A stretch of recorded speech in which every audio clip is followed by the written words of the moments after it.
Halo everyone, kembali lagi bersama saya Miss Fitria dalam section kita hari ini membahas soal TOEFL ITP structure ya. Tapi fokusnya untuk beberapa pola grammar yang sangat sering muncul dalam structure ini.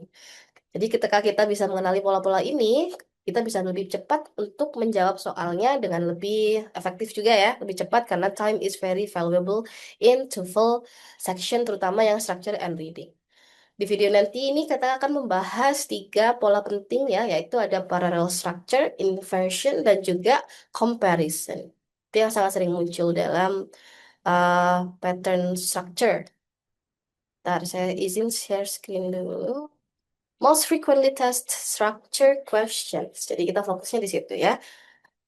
Jadi pembahasannya nanti dalam seksi hari ini adalah mengenali pola grammar yang sangat sering muncul, memahami cara cepat untuk mengidentifikasi pola dalam kalimat, dan juga untuk menghindari kesalahan grammar yang sering terjadi. Itu fokus kita hari ini nanti. Okay, let's start from the parallel structure because as I said in the beginning, yeah, there are three main subtopics that we're going to learn. The first is parallel structure. Jadi parallel structure itu apa sih? Parallel structure means that elements in a sentence must have the same grammatical form.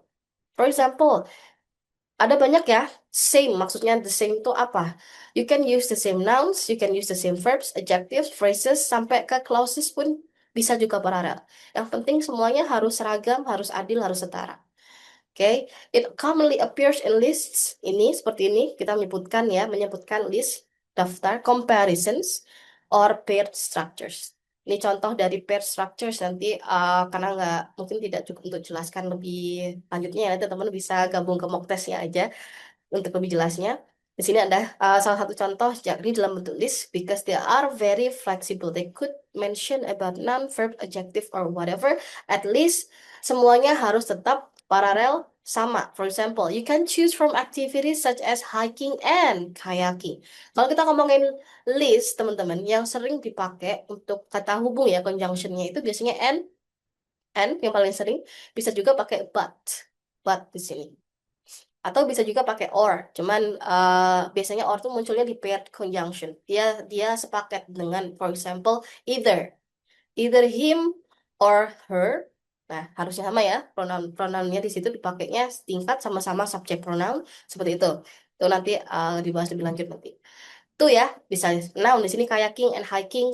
Ini pakai sama-sama pakai gerund. Gerund itu fungsinya merubah verb jadi noun. Di sini juga pakai verb, bisa paralel, semuanya harus sama verbnya. Ya, kalau misalnya semuanya base verb, harus base verb semua. Kalau to infinitive juga pakai to infinitive, seperti itu ya. For example, he eats and sleeps only when he takes a vacation. He eats and sleeps, sama bentuknya. Dia pakai simple present, simple present, sorry, bukan yang continuous ya. Dia juga bisa pakai adjective. The exam that he gave was short but difficult. Dua-duanya sama-sama pakai adjective, tidak ada yang pakai adverb. Tidak ada yang pakai dicampur dengan noun, gitu ya. Itu maksudnya harus paralel. There are students in the classroom and in front of the building. Di sini sama-sama pakai phrases apa? Kata lokasi. Sorry, bukan kata lokasi. Sentence atau phrase. Di sini phrase. Frasa. Frasa itu tidak punya subjek atau verb. Ya, dia beda dengan sentence. Kalau sentence pasti punya subjek dan verb. Kalau frasa itu masih di bawahnya sentence. Di sini dia pakai lokasi, in front of the building, in the classroom. Jadi dia sama-sama pakai frasa yang setingkat, menunjukkan soal lokasi. Juga bisa masalah clauses, klausa. Klausa itu berarti gabungan dari beberapa sentence ya. Mr. Brown likes to go home early. This is the first sentence. But his wife prefers to stay late. Jadi ini klausa. Yang pertama suka go home early, yang keduanya suka stay late. Membandingkan hal yang sama, klausanya ya. Seperti itu.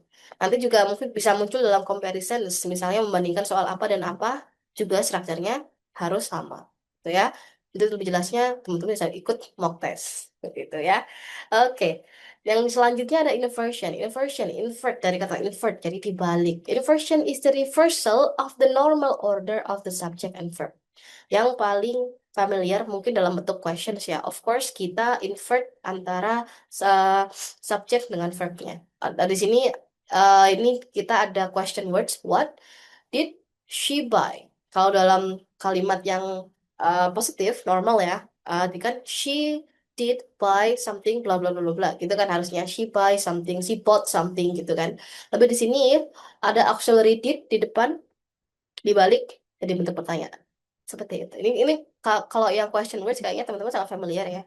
Tapi inversion ini, when we talk about inversion, there are several variations.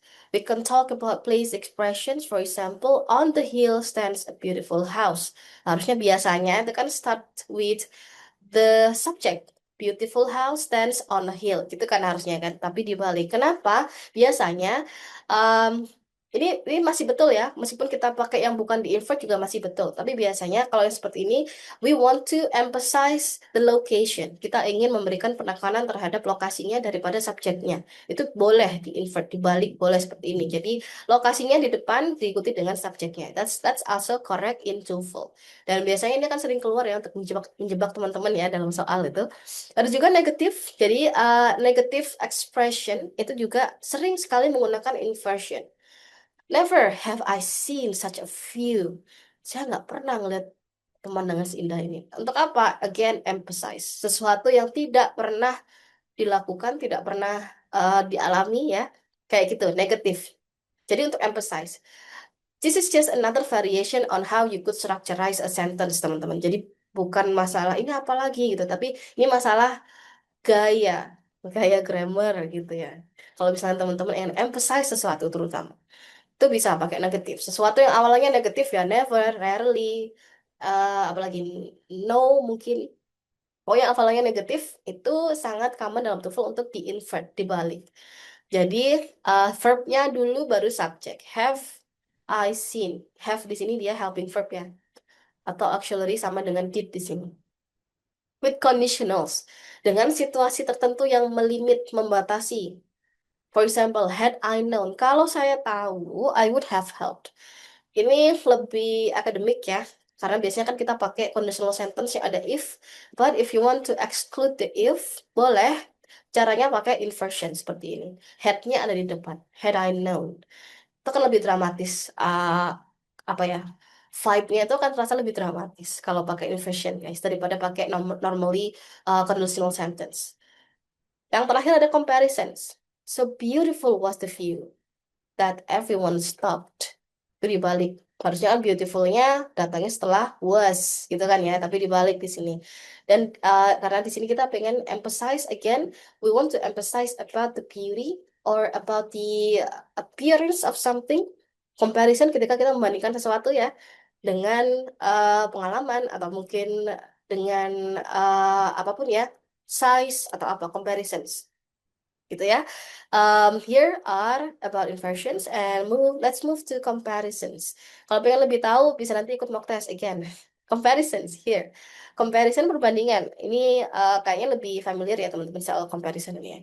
Comparison is used to compare two or more things. For example, ini kalau komparatif ya, ada dua kan ya bentuk comparison. So, ada yang komparatif, ada yang superlatif. Kalau komparatif itu biasanya membandingkan soal dua hal used to compare two items. For example, she is taller than her sister. Jadi dibandingkan antara she dengan her sister. Dan dibandingkan apa? Masalah tinggi.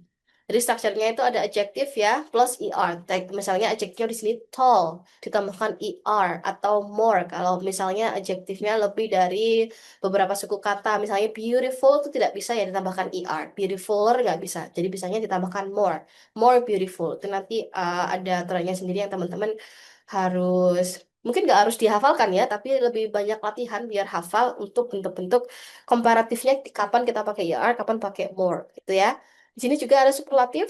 Superlatif berarti kita membandingkan setidaknya tiga hal dan kita pilih yang paling menonjol itu yang mana. Use to show the highest or lowest degree. Yang paling menonjol dari highest atau lowest, terserah dari penggunaan konteksnya ya. For example, she is the tallest in the class. Kita lihat reviewnya pakai est bukan lagi er. Strukturnya seperti ini, ada the, adjektifnya apa ditambahkan est atau the most adjective, the most beautiful. Seperti aturannya sama ya dengan komparatif ya. Ada beberapa adjektif yang tidak bisa ditambahkan est di belakang. Itu namanya superlatif. Tapi semuanya ada konteks penggunaannya ya. Kapan kita pakai komparatif, kapan kita pakai superlatif. Seperti itu. Okay, without further ado, let's move on to the practice session. you may pause this video kalau misalnya teman-teman ingin kerjakan sendiri dengan kemampuan sendiri dan nanti akan cek jawabannya bersama-sama dengan pembahasannya. Boleh silakan di pause. Ada pertanyaannya, list pertanyaannya ada di deskripsi video ya, bisa diakses di situ. Nanti kalau sudah selesai bisa di play lagi videonya untuk kita bahas bersama. Kira-kira progres teman-teman seperti apa, ya? Let me continue first. Okay, there are several questions already. Let's start from number one. The manager emphasized the importance of working efficiently, communicating clearly, and nah di sini ada conjunction and. Ingat kalau misalnya kalian menemukan ada and, jadi kemungkinan structure yang dipakai itu harus paralel. Paralel ya, jadi harus cari yang bentuknya sama. Di sini apa? Of working, communicating. Jadi bentuknya yang ada ing-nya. Udah, nggak usah terlalu bingung pilih yang lain. Pokoknya harus mengenali. Ketika kita bisa mengenali structure dengan bagus ya, dengan teliti, kita bisa memilih jawabannya in seconds. Just like this one. Oh, ada paralel, jadi harus sesuai juga dalam bentuk gerund. Di sini gerund ya, karena ada preposition of. Again, if you use preposition of harus diikuti dengan noun. Sementara di sini meskipun ada working, di sini dia maksudnya dia pakai gerund ya. Gerund itu bagaimana kita merubah noun menjadi bentuk, bagaimana kita merubah bentuk verb jadi noun dengan ditambahkan ing. Working, communicating, completing. Itu semuanya gerund ya. Oke. Oh ya, ini by the way, all of these questions menguji kemampuan teman-teman untuk mengenali parallel structure ya. Di sini ada parallel structure, khusus untuk parallel structure. Okay, let's move to number two. She enjoys reading novels, watching documentaries, and nah ada N lagi ya, ada N. Jadi dia selalu dalam bentuk paralel. Jadi harus disesuaikan. Di sini apa?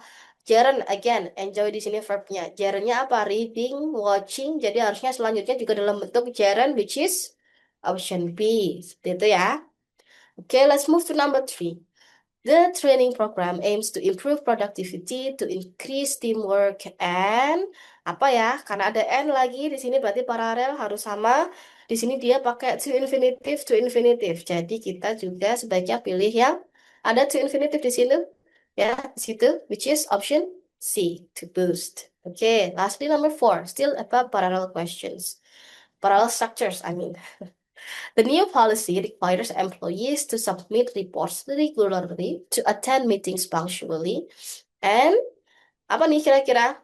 Ini agak tricky ya teman-teman untuk nomor 4 di sini karena dia seharusnya kalau kita melihat di sini ada to submit, to attend sama seperti ini ya. Harusnya kan ada to infinitive juga. Sementara di sini kita tidak melihat option yang ada to. Di sini nggak apa-apa teman-teman. Kita tetap harus caranya seperti apa?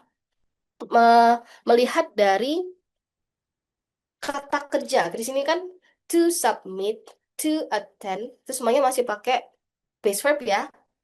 Jadi kita juga harus memilih yang dia kata kerjanya masih berupa base verb, bukan yang lain. To dalam TOEFL ya, sometimes when we talk about parallel, to itu bisa di-exclude kalau dirasa terlalu repetitif. Karena biasanya bisa digabung. To submit, attend, and maintain. Itu juga bisa benar secara grammar ya. Jadi, please pay attention kalau misalnya ada bentuk pilihan yang seperti ini, we can exclude the two kalau memang dirasa dia terlalu repetitif. Pokoknya pilih yang masih sama-sama base verb ya. Karena setelah to infinitive seperti ini, dia selalu diikuti dengan base verb, sama seperti penggunaan modal. Modal juga harus diikuti oleh base verb. Itu ya. Okay, now we move to inversion. Inversion, kebalikan, dibalik. Nah, sini nomor 5.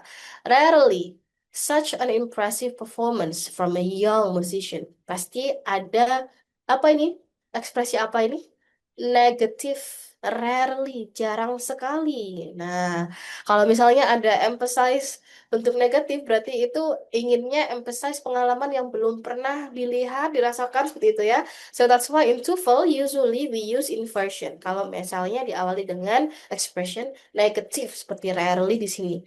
Jadi mana nih kira-kira yang dalam bentuk inversion di sini? Inversion ingat dibalik verbnya di awal diikuti dengan subject. Yang mana yang diawali dengan verb? Yang option B. Have we seen? Semuanya diawali dengan subject ya. So it is not correct. Yang betul yang option B di sini di invert. Have we seen such an impressive performance? Lebih dramatis jadinya. Okay, let's move on to number 6. Not only blah blah blah the project on time, but they also reduced the overall cost. Di sini ada we call it as limited situations, not only. Also, it is negative, not. So again, if we see negative in the beginning of a sentence, it means that we should use inversion because it implies that the structure wants us to emphasize um, the experience or the activity. Ya, jadi di sini diawali dengan not. So we have to use the correct sentence using inversion ya. Jadi kita lihat mana yang kira-kira di balik subjeknya di belakang, verbnya di depan, yang mana? Oke, yang C. Kenapa kok bukan yang B? Karena kalau yang seperti ini kita butuh auxiliary ya, teman-teman. Kalau masalah inversion seperti ini. Seperti yang awal tadi, masalah question, what did she buy? What did she buy? Did di situ ada auxiliary. Ada kalau dalam bentuk lain itu namanya helping verb. kata kata kerja bantu. Do, does, did not itu semuanya masuk ke kata kerja bantu atau auxiliary. Auxiliary. Such a tongue twister. Oke, jadi ingat kalau misalnya dalam inversion kita harus include the auxiliary di sini ya. Kata kerja bantu. Just like this one, have. Sin di sini kan kata kerja utamanya sin, si. Have di sini adalah auxiliary-nya atau kata kerja bantunya. Sama dengan di sini complete adalah the main verb. Did itu adalah auxiliary atau kata kerja bantu. Gitu ya. Jadi harus ingat harus ada kata kerja bantunya. Oke. Number 7. Only after the meeting the serious blah blah blah the seriousness of the problem. Only after the meeting ini ada namanya limitation. Again, usually when we talk about inversion, itu ada pembatas ya. Pembatas maksudnya itu conditional. Nah, tadi ya ada yang maksud ya conditional ya. Conditional tapi dia bukan dalam bentuk yang biasanya yang have I ever bla bla bla bukan. Tapi conditional ya dalam bentuk situasi. Seperti apa situasinya? Only after the meeting. Hanya ketika meetingnya sudah selesai itu dia membatasi situasinya guys. Hanya ketika meetingnya sudah selesai itu conditional. Barulah menyadari realize di sini kan ya kita pakai realize semua ya menyadari keseriusan dari masalah. Nah, itu ya ada limitation di sini ada conditional. So we also have to use the correct structure which is inversion. Karena kita mementingkan conditionalnya tadi. Jadi kita pilih yang mana? Harus diingat auxiliary dulu dibalik ya. Baru diikuti dengan subject. Jadi yang mana? Yang B. Did we realize the seriousness of the problem? Seperti itu. Oke, let's move to the next comparison, pembandingan ya, pembandingan. Ini kayaknya lebih familiar dengan teman-teman daripada inversion ya. Coba, let's move to number 8. This smartphone is blah blah blah than the one I bought last year. Kira-kira ini membandingkan soal dua atau lebih dari dua, guys. Satu ya, sorry, dua ya. Ada smartphone yang sekarang dengan the one I bought last year. Jadi kalau misalnya ada dua yang dibandingkan, kita harus pilih yang apa? Superlatif atau komparatif? Komparatif ya. Jadi mana yang dalam bentuk komparatif? Yang more expensive. Expensive itu juga dia ada lebih dari tiga suku kata ya. Expensive, tiga suku kata expensive. Jadi dia tidak pakai expensiver, nggak bisa. Jadi kita pakai more expensive. Oke. Let's go to number 9. The new highway makes traveling between the two cities much apa than before. Nih, apa yang dibandingkan? Highway, travelingnya itu dibandingkan dengan sebelumnya dengan sekarang. Jadi ada dua yang dibandingkan. So that means we have to use comparative. Jadi kira-kira yang dalam bentuk comparative option B, easier. Easy, karena easy ini bisa ya tambahkan ER ya. So we use easier than before. Okay, now the last question, number 10. All of the students in the class, Maria, speaks English. Apa nih? Of all the students in the class. Jadi dia tidak lagi membandingkan Maria dengan student lain, for example, tapi dari seluruh murid dalam kelasnya. Jadi ini kita berarti membandingkannya superlatif ya, bukan komparatif ya, because we don't see Maria with other student, but Maria compared to all of the students. Jadi ini dipilih sisi yang paling menonjol. Speaks English apa fluently ya. Jadi yang mana kira-kira yang pakai superlatif? Yang B pakai most, bukan pakai more. Most fluently. Seperti itu. I think that's all for today's session ya about the frequently tested structures yang ada dalam TOEFL. Tiga tadi. Kalau misalnya teman-teman sudah menguasai tiga subtopik tadi ya, mulai dari yang inversion, comparison, sama parallel structures, at least you can save your score maybe like 50%. Karena dia sangat sering muncul dalam structure ya. Ada latihan lebih lanjut ya intinya ya. Bisa ngikuti mock test dari Studentnesia. Pendaftarannya ada di deskripsi video. Jadi nanti di mock testnya itu akan ada tutornya juga. So you guys could also have the feedback from your performance, misalnya weakness-nya di mana, strength-nya di mana, seperti itu ya, dari tutornya. Dan juga misalnya teman-teman punya goal untuk mencapai skor TOEFL di atas 500, itu sangat disarankan untuk ikuti mock testnya, because practice makes perfect. Apalagi dalam TOEFL yang sangat menekankan terhadap pola, mengenali pola atau pattern dari structure. Jadi teman-teman harus sering sekali latihan untuk bisa dengan benar mengenali pola-pola tersebut. Gitu ya. Oke, di channel ini tuh juga by the way ada banyak sekali pembahasan dan juga pengenalan strategi ya dalam TOEFL, entah itu dalam listening, structure, ataupun reading juga, beserta dengan pembahasannya seperti sesi kita hari ini ya. Jadi pastikan kalian lanjut menonton video berikutnya dalam seri TOEFL ini supaya kalian bisa memahami pola soal yang sering keluar di TOEFL dengan lebih efisien dan sistematis. Oke, that's all from me. Thank you for watching. Bye-bye.